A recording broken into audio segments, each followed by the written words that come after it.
box step overs. Now, the important part of box step overs is understanding you don't have to stand up all the way. So coach is gonna go ahead and do one, and notice her hip and knee never come to full extension. Fancy word for getting super tall. Now, let's give you more of a subscription or step A, B, C, D of kind of working through these. It's important to make sure that we're not just starting to turn in the same direction over and over and over again. And then if you're going really fast, you actually end up getting a little dizzy. So how do we prevent that? And this is where it's gonna be durability, and we kind of start to meld the try hard tips a little bit, because really when we do these right, we're more safe. We are going to go and make sure the joints and the body gets the best response it can, but you end up actually moving faster and aerobically, right? Everything kind of comes together.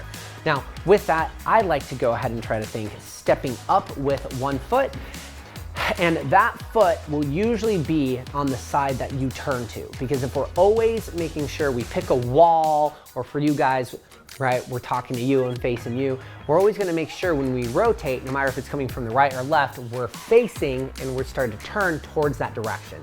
And then the foot that stepped up is the foot that steps down. So if you watch, the right foot steps up, we turn, we rotate, and then the right foot ends up stepping back. So that way we end up making sure we're always facing the same direction, but means we're turning opposite ways per rep, and we're making sure we're not starting to overload one leg. Because one thing that can happen is that we end up only stepping down on the left leg. And then all of a sudden we're like, why is my left calf just blown out? Or the left knee, or whatever joint that's related to it.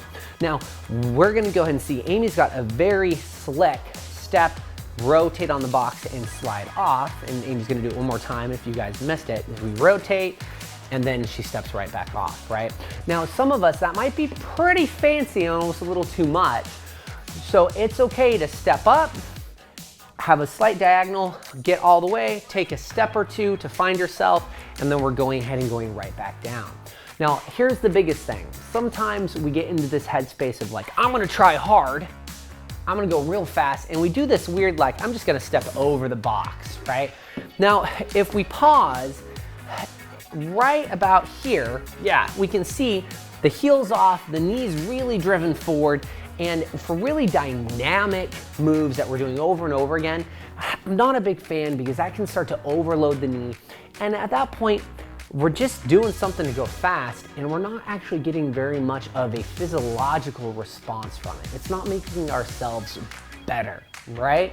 And I would even argue that it takes longer, because you're having to do this quick turnaround on the other side of the box rather than melding the turnaround in the middle of the movement.